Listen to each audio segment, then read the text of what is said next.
The observer effect, wave function collapse, consciousness, possible substrate of reality.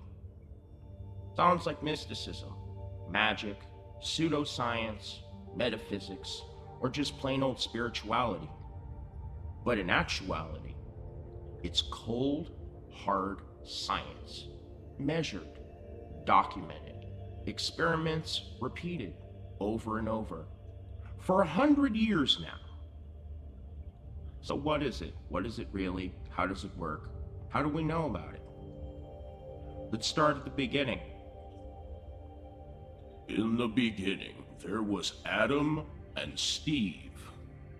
In seriousness, the beginning of our understanding of quantum mechanics, at least in terms of the observer effect, started in the 1920s. Scientists had a simple question, and that question certainly wasn't, does perception create reality? It was simply, is an electron a particle or a wave? Simple. So they set up a very simple experiment. A sheet with two slits cut out of it.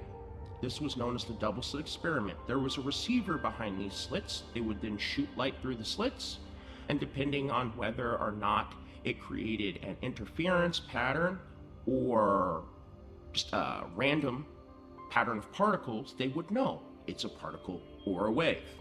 Simple enough, right? Easy experiment, easy results. Results that alter the course of our understanding of our reality completely. You see, the results were both. And that's a perplexing thing. Something can't be two things at the same time. That doesn't make sense. That breaks reality somehow. And at one point, one of the scientists realized that the difference was whether or not they were looking when they did it. The light chose to act different based on whether or not we were watching it. Again, sounds like magic, sounds like science fiction. When I first learned about it, that's how I felt too. Blew my mind. Completely reframed my entire understanding of everything when I discovered that. Or rather, when I learned of humanity's discovery of it. So let's talk about Schrödinger and his little old cat.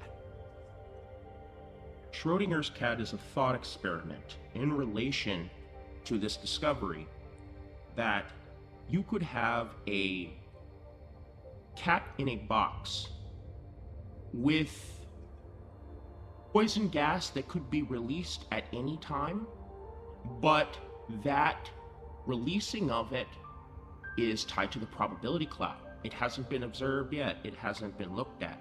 So as long as that box is closed, the cat is both alive and dead simultaneously until you open the box, at which point you looking pokes the probability cloud with your perception and it chooses.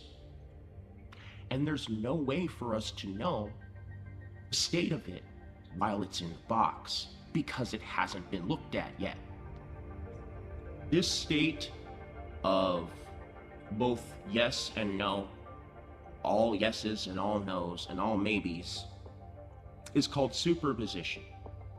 It's essentially a state of all possibilities simultaneously, but not certainly. Superpositions exist in theoretical spaces called probability clouds. These are the clouds that contain all of these different possibilities. And not a single one of them is set in any form of position until it chooses its ultimate determined position that's triggered by being looked at.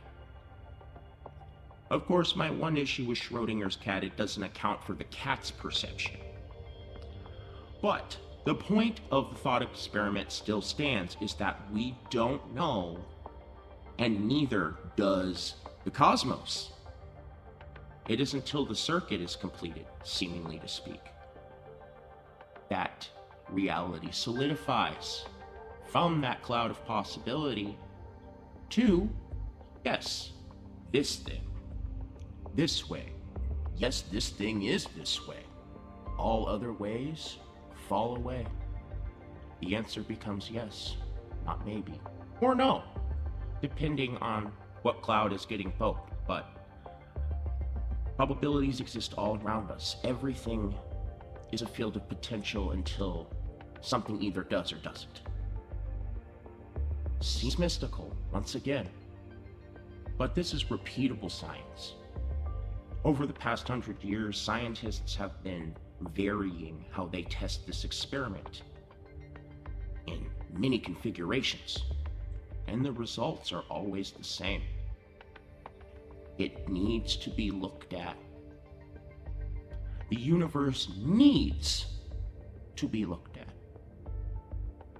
We can't say whether or not it wants to be, but we know that it needs to. And this needs to fact is why I believe that it is likely consciousness as the primary organizing force of existence.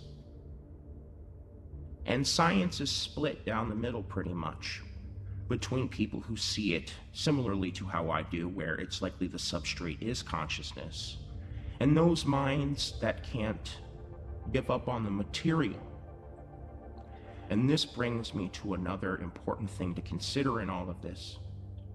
The finite nature of human beings.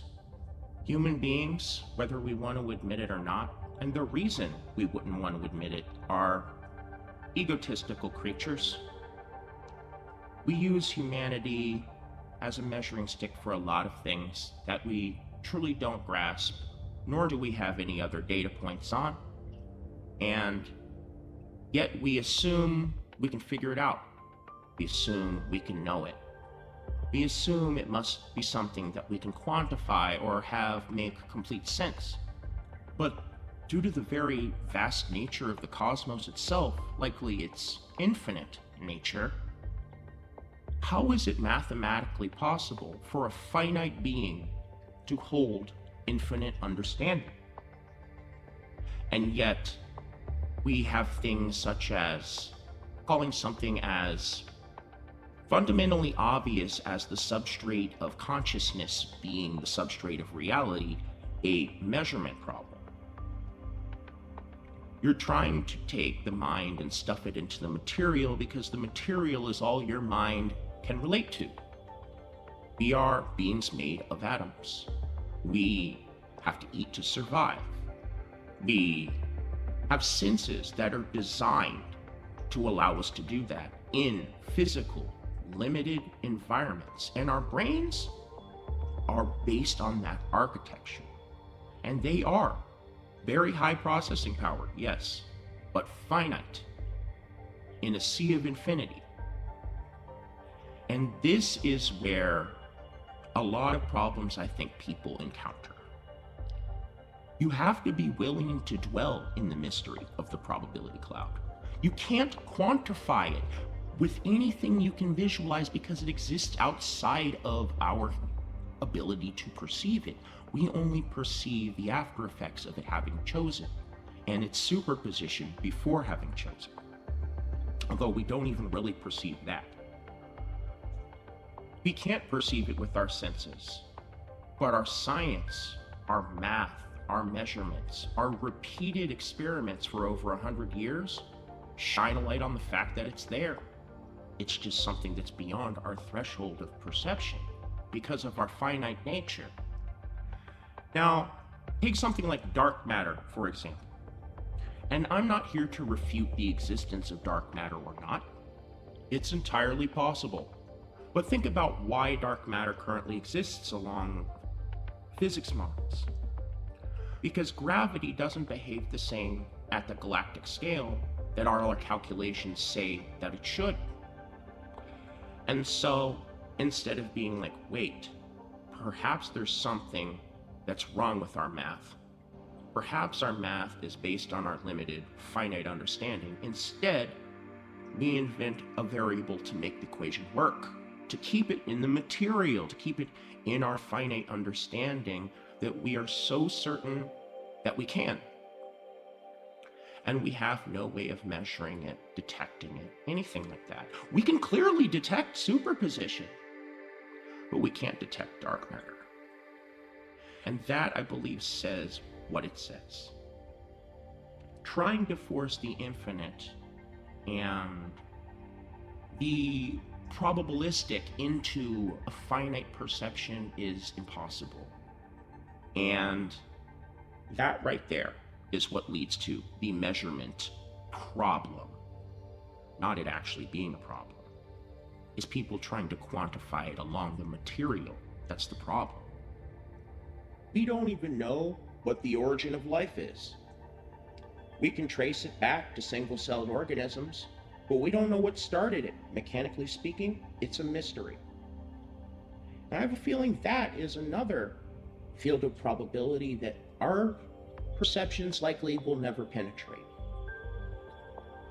But being able to dwell in the mystery, in the threshold, is where the closest understanding that our finite selves could ever hope to achieve. Little fun fact, through all this framework, AI scientists currently say they only understand 3% of how the AIs they've created work. 97% of that, our most recent big technological breakthrough, exists within that space.